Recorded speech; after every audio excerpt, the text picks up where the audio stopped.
Welcome to story teller ഭാഗം 9. ശ്രീദേവിന്റെ റൂമിലെ അന്തരീക്ഷം അത്ര സുഖകരമായിരുന്നില്ല. അനാവശ്യമായൊരു മൗനം അവിടെ തളം കെട്ടി നിന്നിരുന്നു. ആശുപത്രിയിൽ മുഖം കറുത്ത ആരോടും അവനൊന്നും പറയാറില്ല. പക്ഷെ ഇന്ന് അവന്റെ നിയന്ത്രണം വിട്ടുപോയി. നാട്ടിൽ വന്നതു മുതൽ കൂടെ ഉണ്ടായിരുന്ന ഡോക്ടർ ശിവാനിക്ക് അന്ന് കുറെ വഴക്ക് കേൾക്കേണ്ടി വന്നു. ശ്രീദേവിന്റെ അങ്ങനെ ഒരു മുഖം ഇതിനു മുമ്പ് ആരും അവിടെ കണ്ടിട്ടുണ്ടായിരുന്നില്ല. അങ്ങനെ ശ്രീദേവിന്റെ ദേഷ്യം കുറഞ്ഞു എന്ന് ഉറപ്പുവരുത്തി ശിവാനി കൺസൾട്ടേഷൻ റൂമിലേക്ക് ചെന്നു. ഡോക്ടർ, ഞാൻ അവരോട് എടുത്തു പറഞ്ഞിരുന്നതാണ് ഒന്നും ഡിലീറ്റ് ചെയ്യരുതെന്ന്, പ്രത്യേകിച്ചും എഫ് ഡ്രൈവിലെ ഫയൽസ്. പക്ഷെ പിന്നീട് എന്ത് സംഭവിച്ചു എനിക്കറിയില്ല. ശിവാനി കരച്ചിലിന്റെ വക്കിലെത്തിയിരുന്നു. സാരമില്ല, ഞാൻ അവരെ വിളിച്ചു നോക്കട്ടെ. പിന്നെ ഞാൻ പറഞ്ഞത് ഇത്തിരി കൂടിപ്പോയെന്ന് എനിക്കറിയാം. അപ്പോഴത്തെ ഒരു ദേഷ്യത്തിൽ കൈവിട്ടു പോയതാണ്. ശിവാനി ഒന്നും മനസ്സിൽ വെക്കരുത്. I am sorry. ശ്രീദേവ് അവളോട് ക്ഷമ ചോദിച്ചു. പിറ്റേ ദിവസം അമൃത ശ്രീദേവിന്റെ പുതിയ ഡിസൈൻ തിരക്കിട്ട് വർക്ക് ചെയ്തോണ്ടിരിക്കുകയായിരുന്നു. പെട്ടെന്ന് അവളുടെ ഫോണിലേക്ക് ബോസിന്റെ കോള് വന്നു. ഇതെന്തു പറ്റി? ഇന്ന് രാവിലെ കൂടി അലക്സാണ്ടർ സാറെ കണ്ട് വർക്കിന്റെ അപ്ഡേറ്റ് ഒക്കെ കൊടുത്തതാണല്ലോ, പിന്നെന്താ ഈ സമയത്ത് ഒരു കോൾ? അങ്ങനെ ഓരോന്നാലോചിച്ച് അമൃത ആ കോൾ അറ്റൻഡ് ചെയ്തു. Hi sir, WhatsApp. അമൃത, വേഗം ലോബിയിലേക്ക് ഒന്ന് പോണം. അലക്സാണ്ടർ കുറച്ച് ഗൗരവത്തോടു കൂടി പറഞ്ഞു. എന്തെങ്കിലും പ്രശ്നമുണ്ടോ സാർ? പതിവില്ലാതെ ഗൗരവത്തോടെയുള്ള അദ്ദേഹത്തിന്റെ സംസാരം കേട്ടപ്പോൾ അമൃതയ്ക്ക് എന്തോ പന്തികേട് തോന്നി. ഡോക്ടർ ശ്രീദേവ് സുബ്രഹ്മണ്യം അമൃതയുടെ ക്ലയന്റ് അല്ലേ? ശ്രീദേവിന്റെ കാര്യം അറിയാമായിരുന്ന ബോസിന്റെ ചോദ്യം കേട്ട് അമൃത ആകെ കൺഫ്യൂസ്ഡ് ആയി. യെസ് സാർ, അമൃത ഫോർമൽ ആയിട്ട് തന്നെ മറുപടി പറഞ്ഞു. ശ്രീദേവ് അമൃതയെ കാണാൻ ഇങ്ങോട്ട് വന്നിട്ടുണ്ട്, അലക്സാണ്ടർ പറഞ്ഞു. എന്തിനെ? അമൃത വിശ്വാസം വരാതെ ചോദിച്ചു. അമൃത എനിക്ക് പേഴ്സണലായിട്ട് അറിയാവുന്നതാണ്, പക്ഷേ കസ്റ്റമേഴ്സ് ആണ് നമുക്ക് പ്രധാനം. ശ്രീദേവ് പറയുന്നത് അമൃത അദ്ദേഹത്തിന്റെ എന്തോ ഒന്ന് മോഷ്ടിച്ചു എന്നാ. അലക്സാണ്ടർ നിസ്സഹായനായി. സാർ, അമൃതയ്ക്ക് വാക്കുകൾ കിട്ടാതായി.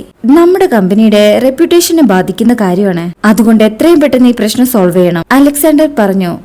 ഓഫ് കോഴ്സ് സാർ, ഞാൻ ഡോക്ടറെ കാണാം. അമൃത ഫോൺ കട്ട് ചെയ്ത് വേഗം തന്നെ 1ാം നിലയിലെത്തി. ലിഫ്റ്റ് ഇറങ്ങിയപ്പോ ലോബിയിലെ ജനാലയ്ക്ക് അരികിൽ നിൽക്കുന്ന ശ്രീദേവിനെ കണ്ടു. സൂര്യപ്രകാശം ആ ജനവാതിലിലൂടെ അകത്തേക്ക് അടിക്കുന്നുണ്ടായിരുന്നു. അതുകൊണ്ട് തന്നെ ജനാലയ്ക്ക് നേരെ പുറംതിരിഞ്ഞു നിൽക്കുന്ന ശ്രീദേവിന്റെ രൂപം പകുതി ഇരുട്ടും പകുതി വെളിച്ചവുമായിരുന്നു. ആ നിൽപ്പിൽ തന്നെ എന്തോ ഒരു നിഗൂഢത ഒളിച്ചിരിക്കുന്നതായിട്ട് അമൃതയ്ക്ക് തോന്നി. ലോബിയിലേക്ക് കടന്ന് അമൃത ചോദിച്ചു. ഹായ്, ശ്രീദേവിനെ അന്വേഷിച്ചു എന്ന് സാറ് പറഞ്ഞല്ലോ. അവൻ തിരിഞ്ഞു നിന്ന് അവളെ തുറച്ചു നോക്കി. പിന്നെ മുഖവരയില്ലാതെ ചോദിച്ചു, വേർ ആർ മൈ ഫോട്ടോസ്? അവൾ സംശയത്തോടെ അവനെ നോക്കി. തന്റെ ഫോട്ടോസ് അവന് ഇത്രയും ഇമ്പോർട്ടൻസ് ആവുന്ന അവൾ കരുതിയതേ ഇല്ല. അവൻ അവളുടെ അടുത്തേക്ക് നീങ്ങി നിന്നുകൊണ്ട് പറഞ്ഞു, എനിക്കത് തിരികെ വേണം, എത്രയും വേഗം. അവൻ തൊട്ടടുത്ത് വന്ന് നിന്നപ്പോ അവൾക്ക് ശ്വാസം മുട്ടുന്നത് പോലെ തോന്നി. ഇല്ല ദേവ്, അതിന് ഞാൻ തരില്ല, അവൾ ഉറപ്പിച്ചു പറഞ്ഞു. അവൾ തിരിഞ്ഞു നടക്കാൻ ശ്രമിച്ചപ്പോൾ അപ്രതീക്ഷിതമായി അവൻ അവളുടെ കയ്യിൽ പിടുത്തമിട്ടു. നീ എന്താ കാണിക്കുന്നത് ദേവ്? അവനെ തള്ളി മാറ്റാൻ ശ്രമിച്ചുകൊണ്ട് അവൾ ചോദിച്ചു. എനിക്ക് ആ ഫോട്ടോസ് തിരികെ വേണം. അവൻ അവളുടെ കൈയുടെ ആ പിടുത്തം ഒന്നുകൂടെ മുറുക്കി. അവൾക്ക് ആ കൈ മാറ്റാൻ സാധിച്ചില്ല. ശ്രീദേവും അമൃതയും ദേഷ്യത്തോടെ പരസ്പരം നോക്കി. അവൻ അവളുടെ കൈകൾ കൂടുതൽ മുറുകെ പിടിച്ചു. അവന്റെ ലാപ്പിൽ നിന്നും ഡിലീറ്റ് ചെയ്ത ഫോട്ടോസ് അവന് വേണമായിരുന്നു. എനിക്ക് വേദനിക്കുന്നു ദേവ്, അമൃത പറഞ്ഞു. എന്നാ ഫോട്ടോസ് കിട്ടാതെ വിടില്ലെന്നുള്ള വാശിയിലായിരുന്നു അവൻ. എനിക്ക് ആ ഫോട്ടോസ് തിരികെ വേണം അമൃത. അവന്റെ പിടുത്തം മുറുകും തോറും അവൾക്ക് വേദന കൂടി വന്നു. വേദന സഹിക്കാൻ പറ്റാതെ അവൾ കരച്ചിലിന്റെ വക്കോളം എത്തിയിരുന്നു. എന്നിട്ടും അവൻ അവന്റെ പിടുത്തത്തിൽ ഒരയവും വരുത്തിയില്ല. അമൃത, എനിക്ക് നിന്നെ അറച്ചു ജയിക്കാൻ വരെ കഴിയും, എന്റെ ലാപ്പിൽ നിന്നും ഡാറ്റ മോഷ്ടിച്ച കുറ്റത്തിന്, അവൻ അവളുടെ ചെവിയിൽ പറഞ്ഞു. ശ്രീദേവ്, അതെല്ലാം എന്റെ ഫോട്ടോസ് ആണ്, നീ എന്തിനാ ഇങ്ങനെ ഷോ കാണിക്കുന്നത്? എന്റെ പ്രൈവറ്റ് ഫോട്ടോസ് സൂക്ഷിക്കുന്നതിന് നിനക്കെതിരെയാ ഞാൻ കേസ് കൊടുക്കേണ്ടത്, അവളും തിരിച്ചടിച്ചു. അവൻ അവളെ തറപ്പിച്ചു നോക്കി. അവന്റെ നോട്ടം അവളുടെ കണ്ണുകളെ തുളച്ച് ആത്മാവിനെ വരെ മുറിപ്പെടുത്താൻ ശേഷിയുള്ളതായിരുന്നു. അങ്ങനെ കുറച്ചു നേരത്തെ മൗനത്തിനു ശേഷം അവൻ പറഞ്ഞു, അമൃത, ആ ഫോട്ടോയിലുള്ള ആൾ വർഷങ്ങൾക്ക് മുമ്പുള്ള അമൃതയാണ്. ഞാൻ പ്രണയിച്ചിരുന്ന അമൃത, ചെറുപ്പത്തിന്റെ മണ്ടത്തരവും കുട്ടിത്വവും ഉള്ള അമൃത, അതെന്റെ ഓർമ്മകളിൽ മാത്രമുള്ള അമൃതയാണ്. പക്ഷെ അത് നീയല്ല. ശ്രീദേവ് വികാര പരവശനായി. അവൻ അവളുടെ കൈവിട്ടു. അവൻ പറഞ്ഞത് അവൾ കാതുകൾ കൊണ്ടല്ല കേട്ടത്, ഹൃദയം കൊണ്ടാണ്. അവളുടെ ഹൃദയത്തിന്റെ ഒരു ഭാഗം വേദനിക്കാൻ തുടങ്ങി. അത് പതിയെ ശരീരം മുഴുവൻ വ്യാപിക്കുന്നത് അവൾ അറിയാൻ തുടങ്ങി.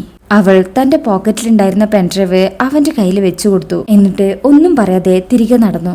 അവന്റെ കണ്ണിലേക്ക് നോക്കിയാൽ കരയുമെന്ന് അവൾ ഭയപ്പെട്ടു. ലിഫ്റ്റിൽ കയറി ആ ഡോർ അടഞ്ഞപ്പോൾ അവൾ പൊട്ടിക്കരയാൻ തുടങ്ങി. കരച്ചിൽ നിയന്ത്രിക്കാനായി അവൾ നന്നായി പാടുപെട്ടു. ഇന്നലെ ആ ഫോട്ടോസ് കിട്ടിയത് മുതൽ അവൾ ഇത് തന്നെ ചിന്തിക്കുകയായിരുന്നു. എന്തിനാണ് അവന് തന്റെ ഫോട്ടോസ്? ഇന്നാണ് അവൾക്ക് അതിനുള്ള ഉത്തരം കിട്ടിയത്. ഇപ്പോൾ അവൾക്കറിയാം, അവന്റെ ഓർമ്മയിലുള്ള തന്നോട് മാത്രമേ അവന് സ്നേഹമുള്ളൂ എന്ന്, താൻ ഇനി അവന്റെ ആരുമല്ലെന്ന്. സത്യത്തിൽ ആ തിരിച്ചറിവാണ് അവളെ കൂടുതൽ വിഷമത്തിലാക്കിയത്. അമൃത, നീ എന്തായി കാണിക്കുന്നത്? ദേ വെള്ളം നിറഞ്ഞു പോകുന്നു. ഫിൽറ്ററിൽ നിന്നും വെള്ളം നിറച്ചുകൊണ്ടിരുന്ന അമൃതയോട് ആലീസ് പറഞ്ഞു. നീ ഈ ലോകത്തൊന്നുമല്ലേ എന്റെ അമൃതേ? ആലീസ് അവൾക്ക് എന്തു പറ്റിയെന്ന് അന്വേഷിച്ചു. എനിക്കൊന്നുമില്ല, നല്ല ക്ഷീണം, ഇന്നലെ ഉറങ്ങാൻ കഴിഞ്ഞില്ല, അതായിരിക്കും. അവൾ ആലീസിന്റെ മുഖത്ത് നോക്കാതെ പറഞ്ഞു. അവൾ ആലീസിന്റെ ചോദ്യങ്ങളിൽ നിന്നും രക്ഷപ്പെടാനായിട്ട് മൊബൈൽ ഫോൺ തപ്പി. ബാഗിൽ നിന്നും ഫോൺ തപ്പിയെടുത്തപ്പോഴാണ് അവൾ ആ നെക്ലേസ് ശ്രദ്ധിച്ചത്. ഈ ഡയമണ്ടിന്റെ യഥാർത്ഥ വില അറിയാത്തത് നിനക്ക് മാത്രമായിരിക്കും അമൃത. നെക്ലേസ് അവളെ നോക്കി കളിയാക്കുന്നത് പോലെ അവൾക്ക് തോന്നി. ശ്രീദേവ് ഇത് അവൾക്ക് സമ്മാനിക്കുമ്പോ അത്ര വിലപിടിപ്പുള്ളതല്ല ഇതെന്നാ പറഞ്ഞിരുന്നത്. അത്രയും വിലമതിക്കുന്ന സമ്മാനമാണെന്ന് അറിഞ്ഞിരുന്നെങ്കിൽ അവൾ ഇതൊരിക്കലും വാങ്ങില്ലായിരുന്നു. അവളിത് വാങ്ങിക്കാനായിരുന്നു അന്ന് അവൻ അങ്ങനെ ഒരു കള്ളം പറഞ്ഞത്. ഇനി ഇത് തനിക്ക് വേണ്ട, ഇത് അവന് തിരികെ നൽകണമെന്ന് അവൾ മനസ്സിൽ ഉറപ്പിച്ചു. അവൾക്ക് അവനിൽ നിന്ന് പൂർണ്ണമായി ഇറങ്ങി വന്നേ മതിയാവൂ. അവനെ വിളിക്കാനായിട്ട് അവൾ ഫോൺ എടുത്തു. എന്താ കാര്യം? ശ്രീദേവ് ഫോൺ എടുത്തുകൊണ്ട് ചോദിച്ചു. നീ എപ്പോഴാ ഫ്രീ ആവുന്നത്? എനിക്ക് നിന്നെ ഒന്ന് കാണണം, ഒരു സാധനം കൂടെ തിരികെ ഏൽപ്പിക്കാനുണ്ട്. അവൾ പറഞ്ഞു. അമൃത, പ്രോജക്റ്റിനെ കുറിച്ചാണെങ്കിൽ പാർവതിയോട് സംസാരിച്ചാൽ മതി. വേറെന്തെങ്കിലും ആണെങ്കിൽ അവൻ ഒന്ന് നിർത്തിക്കൊണ്ട് തുടർന്നു. എനിക്കിനി തന്റെ അടുത്തുനിന്ന് ഒന്നും കിട്ടാനില്ല. I am sorry. ഇനി എന്റെ പുറകെ നടന്ന് ശല്യപ്പെടുത്തരുത്. ഒരു മാരീഡ് വുമണുമായിട്ട് ഒരു ബന്ധത്തിനും എനിക്ക് താല്പര്യമില്ല. അവൾക്ക് പറയാനുള്ളത് എന്താണെന്ന് പോലും കേൾക്കാതെ അവന് ഫോൺ കട്ട് ചെയ്തു. ഇവനെ കൊണ്ട് എന്ന് പറഞ്ഞുകൊണ്ട് അമൃത ഫോൺ താഴെ വെച്ചു. ജോലി തീർത്ത ശേഷം അവൾ വേഗം ഹോസ്പിറ്റലിലേക്ക് ചെന്നു. നാളുകൾക്ക് ശേഷം അച്ചുവിന്റെ കണ്ടീഷൻ ഇത്തിരി ബെറ്ററായ ദിവസമായിരുന്നു അന്ന്. അതുമാത്രമാണ് അന്ന് നടന്ന ഒരേ ഒരു കാര്യം. അച്ചുവിന്റെ ഡോക്ടറെ കണ്ടു വന്നതിന് ശേഷം അവൾ ശ്രീദേവിനെ കാണാനായി റൂമിൽ നിന്ന് ഇറങ്ങി. അവനവിടെ ഉണ്ടാകുമെന്നൊന്നും അവൾക്ക് ഉറപ്പില്ലായിരുന്നു. എന്നാലും ഒന്ന് പോയി നോക്കാന്ന് കരുതി അവൾ ന്യൂറോ ഡിപ്പാർട്ട്മെന്റിലേക്ക് നടന്നു. അമൃത, ഡോക്ടർ ശ്രീദേവിനെ കാണാൻ വന്നതാണോ? ഡോക്ടർ റിയാസ് അവളെ കണ്ടപ്പോഴേ ചോദിച്ചു. അതെ, ഡോക്ടർ അവിടെയുണ്ടോ? അവൾ തിരിച്ചു ചോദിച്ചു. ഡോക്ടർ റിയാസ് ഇല്ലെന്ന് തലയാട്ടിക്കൊണ്ട് പറഞ്ഞു. ഡോക്ടർ ഇപ്പൊ ഇറങ്ങിയതേ ഉള്ളൂ, ഇപ്പൊ വീട്ടിലേക്ക് പോയിട്ടുണ്ടാകും. താങ്ക് യു ഡോക്ടർ എന്ന് പറഞ്ഞ് അവൾ അവിടെ നിന്ന് ഇറങ്ങി. കുറച്ചു നേരത്തെ ചിന്തകൾക്ക് ശേഷം അവനെ കാണാൻ പോവാൻ അവൾ തീരുമാനിച്ചു. എത്രയും പെട്ടെന്ന് ആ മാല തിരിച്ചേൽപ്പിക്കണമെന്ന് അവൾക്ക് തോന്നി. അതിന്റെ വില അവളെ കൂടുതൽ ദുഃഖിപ്പിച്ചു. ആ ഡയമണ്ട് നെക്ലേസ് അവളുടെ ജീവിതത്തിൽ നിന്നും പൂർണ്ണമായി പറിച്ചെറിയണമെന്ന് അവൾ തീരുമാനിച്ചു. എന്നാൽ മാത്രമേ പഴയ ഓർമ്മകളിൽ നിന്നും അതുപോലെ പഴയ ചിന്തകളിൽ നിന്നും അവൾക്ക് പൂർണ്ണമായി ഇറങ്ങി നടക്കാൻ കഴിയൂ. അവൾ ഒരു ക്യാബ് ബുക്ക് ചെയ്ത് അവന്റെ അപ്പാർട്ട്മെന്റിലേക്ക് തിരിച്ചു.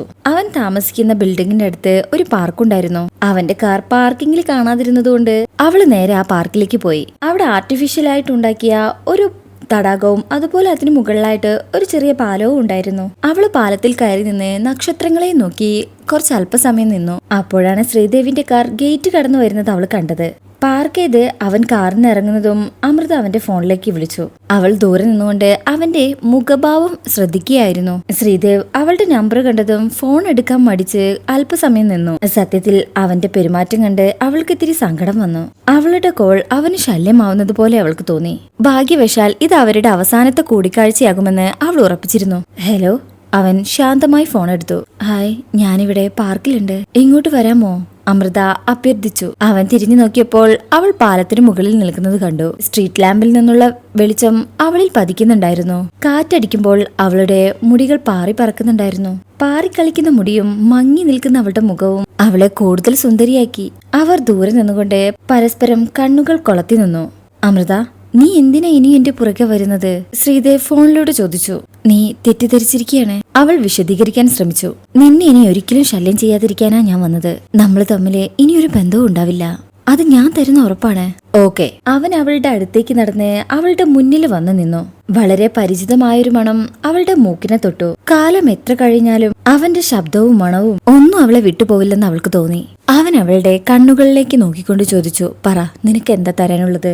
അമൃത ഒരു ദീർഘനിശ്വാസം എടുത്ത് ആ ബാഗിൽ നിന്ന് ആ നെക്ലേസ് പുറത്തേക്ക് എടുത്തു. ഒരു നിമിഷം അടിച്ചു നിന്നെങ്കിലും ആ മാല അവനെ നീട്ടിക്കൊണ്ട് അവള് പറഞ്ഞു. Thank you for the gift Dev.